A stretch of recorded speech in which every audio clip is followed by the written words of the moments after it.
Hello my dear friends, good morning to all of you. आज हम लोग teaching up to date पढ़ रहे थे, तो आगे हम लोग चलते हैं। पूछताछ का उद्देश्य। पूछताछ का उद्देश्य क्या है? पिछले कक्षाओं में पढ़े थे कि पूछताछ जो है सभी शिक्षित गतिविधियों की कुंजी है। ये पारकर महोदय ने कहे थे। ठीक है, अब आइए पूछताछ के उद्देश्य के बारे में। ठीक है, आखिर पूछताछ का उद्देश्य जो होता है क्या होता है? ज्ञान का परीक्षण के लिए पूछताछ का जो उद्देश्य होता है, सब क्या होता है? ज्ञान का परीक्षण कराने के लिए, कठिनाई का पता लगाने के लिए, है ना, आत्मविश्वास बढ़ाने के लिए।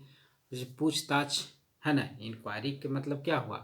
कठिनाई है तो आप पूछताछ करिएगा, तभी तो आपको नॉलेज वहाँ प्राप्त होगी। आत्मविश्वास बढ़ जाएगा, इससे क्या, पूछताछ करने से आत्मविश्वास जागृत हो जाएगी। छात्रों के सक्रिय भागीदारी सुनिश्चित करने के लिए, है ना, छात्र जो है से वह पढ़ रहा है कि नहीं पढ़ रहा, पूछताछ से पता चल जाता है कि बच्चा जो है सक्रिय रूप से भागीदारी में है। प्रेरणा उत्पन्न करने के लिए, प्रेरणा को उत्पन्न भी किया जा सकता है ना। अब आइए शिक्षण की अवस्थाएं या क्रियाएं बोल सकते हैं, यानी फेज ऑफ टीचिंग, है ना। फेज ऑफ टीचिंग ये 3 प्रकार है। ये प्री एक्टिव फेज, दूसरा इंटरमीडिएट फेज और तीसरा है पोस्ट एक्टिव फेज, है कि नहीं? Post active phase. चलिए अपन बारी बारी से बात कर लेते हैं। शिक्षण प्री एक्टिव फेज का मतलब है पूर्व तत्परता अवस्था, इसको हम नियोजन स्तर भी कह सकते हैं। शिक्षण की अंतःक्रिया अवस्था इंटरमीडिएट फेज, यानी प्रभाव चरण भी कह सकते हैं। और तत्परता के बाद यानी पूर्व तत्परता, यहाँ तत्परता के बाद की अवस्था यानी मूल्यांकन अवस्था की बात हम लोग करेंगे। प्री एक्टिव फेज क्या है कि नहीं? जान लेते हैं pre active phase. Pre active phase pre active phase चलिए जान लेते हैं। देखिए, इसमें जो है कक्षा शिक्षण से पहले शिक्षक शिक्षण योजना तैयार करता है। प्री एक्टिव फेज में क्या होता है कि शिक्षण जो शिक्षक है से कक्षा शिक्षण है, उससे पहले शिक्षक क्या करता है? शिक्षण योजना को तैयार करना होता है ना। यानी जैसे शिक्षण के उद्देश्य को निर्धारित करना, पाठ वस्तु के संबंध में निर्णय लेगा, ये सब योजना करेगा, तैयार करेगा। प्री एक्टिव फेज में ही होता है कि योजना तैयार करता है। प्रस्तुतिकरण के लिए क्या करता है? क्रमबद्ध व्यवस्था करता है। शिक्षण युक्तियों है या प्रविधियां हैं, उसमें निर्णय लेगा कि हम किस प्रविधि और किस शिक्षण युक्तियों का उपयोग ले रहे हैं। अब आगे हम बात करते हैं, चलिए आगे हम लोग बात करते हैं इंटरमीडिएट फेज, है ना। इंटरमीडिएट फेज, इंटरमीडिएट फेज क्या है?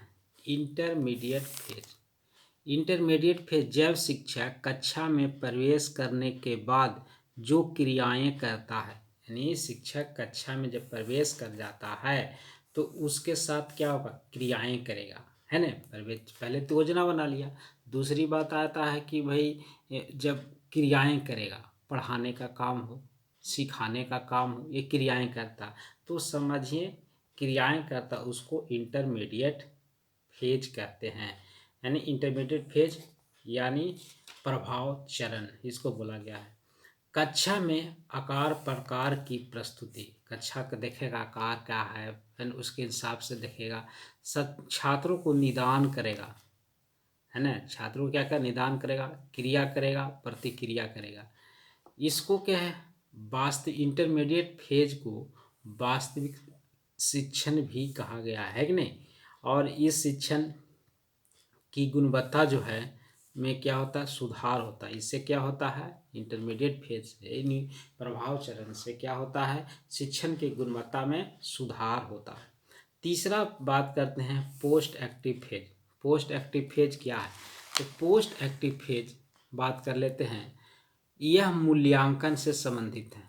पोस्ट एक्टिव का मतलब जब हम क्रिया कर लिए तो क्या होगा, मूल्यांकन ही हो सकता है। इससे क्या हो जाता है कि छात्र कितना तक सीखा, छात्र के व्यवहार में कितना परिवर्तन आया, उसकी बात हम लोग करते हैं। शिक्षण द्वारा व्यवहार में परिवर्तन, शिक्षण द्वारा क्या होता है, व्यवहार में परिवर्तन हो जाता है और समुचित जो है मूल्यांकन प्रविधियों का चयन हो जाता है कि भाई आप कितना कितना अति पढ़ाते समय उपयोग किए। ठीक है, अब आगे बात करते हैं शिक्षण के प्रकार। ठीक है, शिक्षण के प्रकार बात कर लेते हैं, शिक्षण के प्रकार। ठीक है, शिक्षण के जो प्रकार की बात कर लें तो उसमें क्या होता है कि टाइप ऑफ शिक्षण उद्देश्यों के आधार पर, शासन प्रणाली के आधार पर, शिक्षण के स्वरूप के आधार पर, शैक्षिक क्रियाओं के आधार पर, यानी और भी है लेकिन बारी बारी से समझ लेते हैं।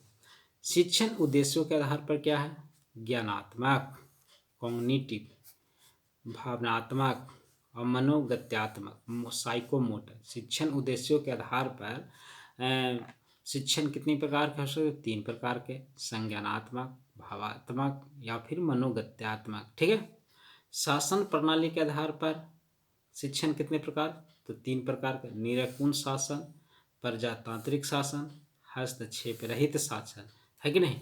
हम लोग बात करेंगे विस्तार पूर्वक, पहले हम लोग जान लेते हैं। ठीक है, शिक्षण के स्वरूप के नेचर के हिसाब से क्या होगा, वर्णनात्मक, डिस्क्रिप्टिव होना चाहिए, निदानात्मक होना चाहिए, उपचारात्मक होना चाहिए, ये 3 पर। शिक्षण क्रियाओं के आधार पर क्या होगा, एजुकेशनल फेज, शैक्षिक क्रियाओं के आधार पर, तो शैक्षिक क्रियाओं के आधार पर प्रस्तुति करेंगे, फिर प्रदर्शन करेंगे, तब फिर क्रिया करेंगे, है कि नहीं, ये 3 पर। अब आगे बात कर लेते हैं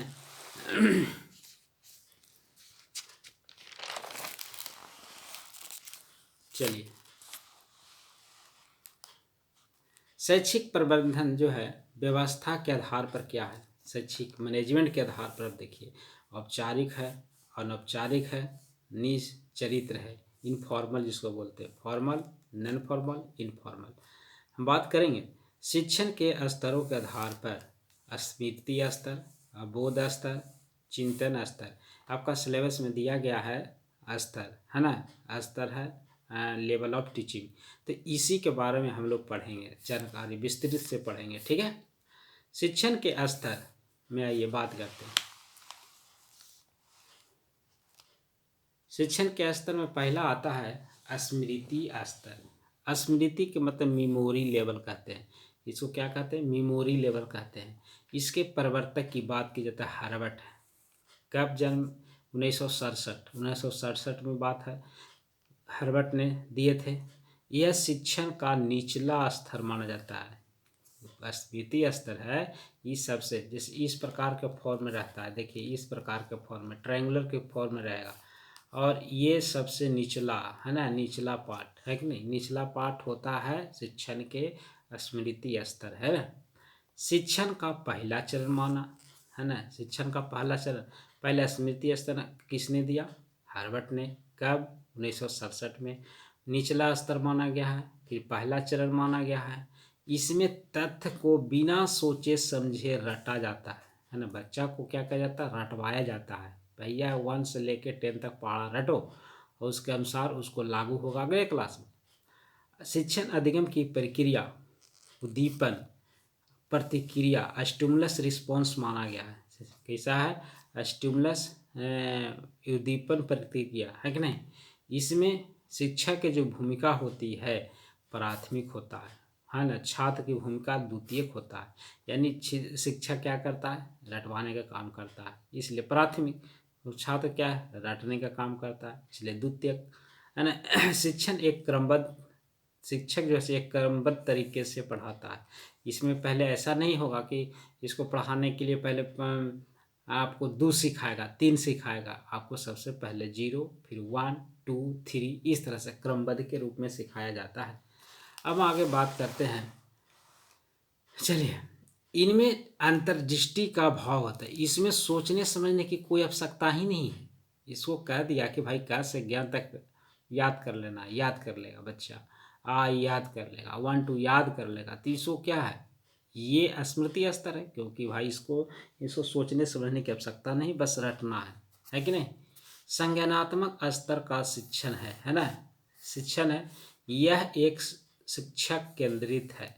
यह स्मृति स्तर जो है वह शिक्षक केंद्रित माना गया है, क्योंकि भाई इस जो है ये टीचरे जो कहेगा से करना है, उसी के अनुसार चलना है ना। इसमें जो है से परीक्षा की बात करें तो मौखिक और लिखित दोनों परीक्षा होता है, मौखिक होता है और लिखित होता है। स्मृति स्तर के गुण के बात किया जाए, निम्न वर्ग के बालकों के लिए उपयोगी। स्मृति स्तर के कुछ गुण हैं, तो गुण देख लेते हैं। गुण क्या है? यह छोटे बच्चों के लिए बहुत उपयोगी है, क्योंकि रटने के काम छोटा बच्चा क्या कर सकता है, रटने के अलावा दूसरा कोई काम नहीं कर सकता। शिक्षा की भूमिका, जो शिक्षक है उनकी भूमिका बहुत महत्वपूर्ण होती है। इसमें अर्जित ज्ञान जो होता, जो मान लिया कि 1 से लेके 100 तक पहाड़ा या फिर जे कहिए या फिर गिनती कहिए या फिर काउंटिंग कहिए, अगर सीख लेता है तो उसको फिर हम गुना या मल्टीप्लाई जब हम सीखते हैं तो उसमें उपयोग किया जाता है कि नहीं, तो उसी को बोला जाता है अर्जित ज्ञान भविष्य के लिए आधार बनता है। इसी से आगे चल के गुना जोड़ घटाव गुना भाग बनाते हैं। स्मृति स्तर के कुछ दोष भी है। छात्रों की क्षमताओं क्या करता है, छात्रों की क्षमताओं के विकास में योगदान नहीं। इसको समझने सोचने की शक्ति नहीं है, नहीं सिर्फ इसमें, इसलिए क्षमता का विकास नहीं हो सकता। वास्तविक जीवन की स्थितियों में मददगार साबित नहीं होगा, वास्तविक जीवन जो है उसमें मददगार साबित नहीं होगा। विद्यार्थी को कठोर अनुशासन का अनुभव, यानी इसमें कुछ नहीं, बच्चा को क्या कहे, रटना है तो रटना है ना। उसको एकदम पूरा दबाव डालते हैं कि ये का से ज्ञान तक तुमको रट के आना ही होगा। उसको बच्चा क्या करता है, लिखता है, रटता है, रट ही जाता है। अब दूसरा बात क्या है, अबोध स्तर है ना। अबोध स्तर प्रवर्तक कौन है, मोरिसन है ना, मोरिसन। इसके प्रवर्तक कौन है, मोरिसन है कि नहीं। इसमें तथ्यों को याद ही नहीं करना बल्कि उसको समझना भी होता है। देखिएगा, इसमें तथ्यों को याद ही नहीं करना बल्कि उसको समझना होता है। मानसिक क्षमताओं की दृष्टि से उपयोगी व विचारशील है, मानसिक क्षमताओं के लिए उपयोगी और विचारशील माना गया है। अब आगे हम लोग बात करते हैं, आगे नेक्स्ट पेज पर, ठीक है। अब हम बात करते हैं शिक्षक के, इसमें है शिक्षक और छात्र दोनों केंद्रित होते हैं। इसमें छात्र की भूमिका भी रहती है और शिक्षक की भूमिका भी रहती है। इसका उद्देश्य क्या है कि विषयों में जो दक्षता प्राप्त किया जाता है उनको सामान्यीकरण की क्षमता भी विकसित किया जाता है ना। सामान्यीकरण किसको कहते हैं, जैसे अवधारणा हो गया, सिद्धांत हो गया, संकल्पना हो गया, परिभाषा, ये सब समझने के लिए क्षमता का विकास होना चाहिए। जैसे न्यूटन के गति के सिद्धांत, ये संविधान क्या है, ये सब कहाँ से आया, तो ये सब उसको सोचने समझने की क्षमता होनी चाहिए। इसमें निबंध प्रकार के प्रश्न होता है और लघुत्तरीय प्रश्न होता है या वस्तुनिष्ठ प्रश्न आते हैं, याद रखिए। अब आइए हम लोग बात करते हैं चिंतनशील स्तर। चिंतनशील स्तर क्या है, देख लीजिए। इसके प्रवर्तक हंट माना गया। इसमें स्मृति और ग्रहण शक्ति स्तर दोनों होता है, याद रखिएगा। इसमें स्मृति और ग्रहण शक्ति स्तर दोनों होता है। और समस्या केंद्रित शिक्षण है। कैसा शिक्षण है, यह समस्या केंद्रित शिक्षण है। इसमें कक्षा का वातावरण खुला व स्वतंत्र होता है। इसमें कक्षा का वातावरण खुला व स्वतंत्र हो रहता है। यह छात्र केंद्रित शिक्षण है। कैसा केंद्रित है, छात्र केंद्रित शिक्षण माना गया है। इसमें निबंध प्रकार के प्रश्न शामिल होता है। निबंध प्रकार के, इसको सबसे उच्चतम स्तर, यानी सबसे उच्चतम स्तर का शिक्षण माना गया। निचला स्तर का शिक्षण स्मृति स्तर, उच्चतम स्तर का शिक्षण चिंतनशील। इसमें वातावरण कैसा, खुला व स्वतंत्र, समस्या केंद्रित शिक्षण, ये सब चिंतनशील के है। अब बात करते हैं शिक्षण शिक्षण से संबंधित कुछ बातें अब आगे चलिए। छात्रों की वास्तविक जीवन की समस्याओं को हल करने में सक्षम बनाती है। वास्तविक जीवन की समस्या है उसको हल करने के लिए वह उपयोगी है। यह जो है गुण की बात करते हैं, झुकाव केंद्रित है ना। बच्चा क्या करता है इसमें मन लगाकर उसको समझने की कोशिश करता है। यह छोटे बच्चे के लिए उपयोगी नहीं है, बड़ों बच्चों के लिए उपयोगी है। ये अत्यधिक विचारशील और उपयोगी है। विचारशील दोष में क्या छोटे बच्चे के लिए उपयोगी नहीं। अध्ययन सामग्री न तो व्यवस्थित होता है और न ही पूर्व नियोजित होता है ना। जैसे मान लिया कि किसी को अगर मैथ दिए तो वो सोचेगा विचारेगा एकदम पूरा बढ़िया से, तो उसको व्यवस्थित है नहीं, अपन दे दिया है कि नहीं। शिक्षण प्रक्रिया के चर देख लेते है ना। शिक्षण प्रक्रिया के चर: स्वतंत्र चर, परतंत्र चर, हस्तक्षेप चर। शिक्षक हो गया स्वतंत्र चर में, परतंत्र चर में छात्र, और हस्तक्षेप में पाठ्य वस्तु, शिक्षण विधियाँ, शिक्षण युक्तियाँ, शिक्षण व्यू और रचनाएं, ये सब आते हैं। शिक्षण के कार्य है ना। शिक्षण के कार्य में देख लेते हैं निदानात्मक कार्य, उपचारात्मक कार्य और मूल्यांकन कार्य आते हैं, है कि नहीं। ये सब सारी कार्य आते हैं, है कि नहीं।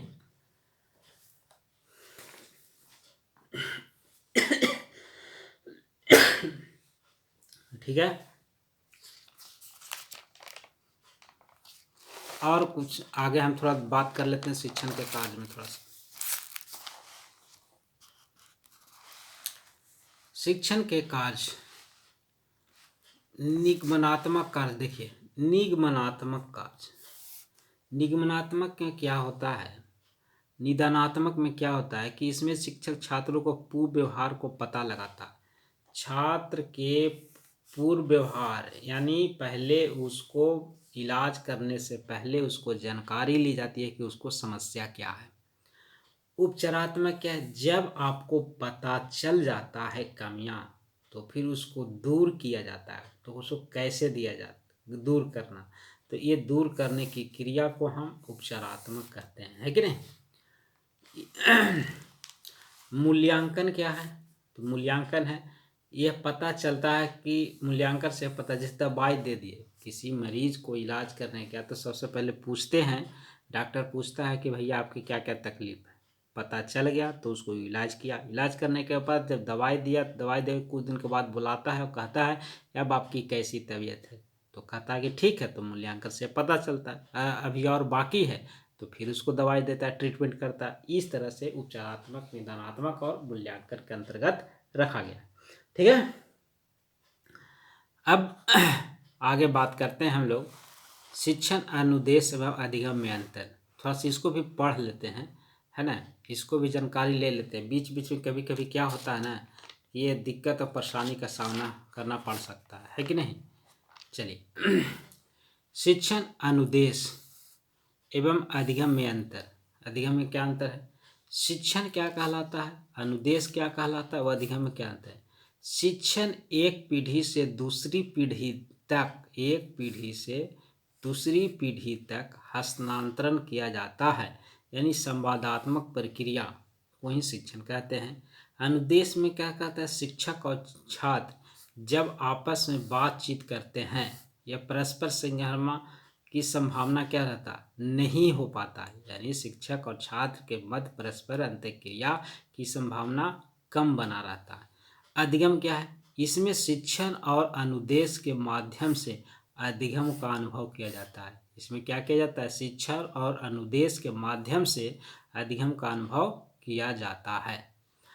शिक्षण में क्या है, अनुदेश निहित होता है, याद रखिएगा। शिक्षण में अनुदेश निहित होता है और अधिगम, अनुदेश में अधिगम में निहित नहीं होता है, नहीं होता है, याद रखिएगा, नहीं होता है। इसमें अधिगम निहित होता है, किसमें, शिक्षण में अनुदेश निहित है, अनुदेश में अधिगम निहित नहीं होता है। और अधिगम के लिए शिक्षण एवं अधिगम जब करना है तो शिक्षण और अनुदेश दोनों सहायक के काम करता है। इसमें क्या है, फिर आगे चलते हैं। ज्ञानात्मक और क्रियात्मक पहलुओं का विकास किया जाता है और इसमें सिर्फ ज्ञानात्मक पहलू का विकास किया जाता है। शिक्षण और अनुदेश के प्रभाव का परिणाम, शिक्षण और अनुदेश के जो प्रभाव है उसका परिणाम जो मिलता है वो अधिगम कहलाता है। ठीक है, अब आगे चलते हैं। चलिए,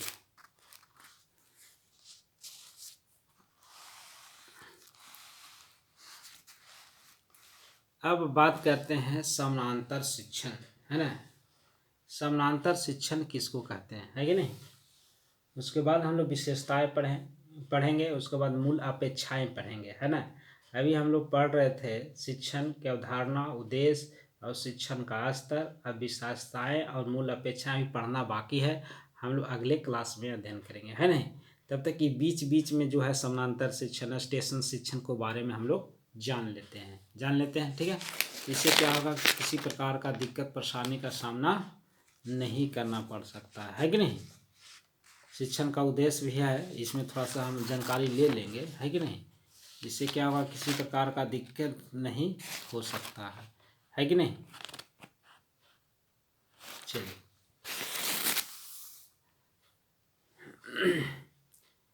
समानांतर शिक्षण क्या है। समानांतर शिक्षण यह एक सहयोगी शिक्षण पद्धति है। कैसा पद्धति है, सहयोगी शिक्षण पद्धति माना गया। इसमें क्या है, दो शिक्षक, समान शिक्षा शिक्षक, विशेष शिक्षा शिक्षक, है ना, रहते हैं।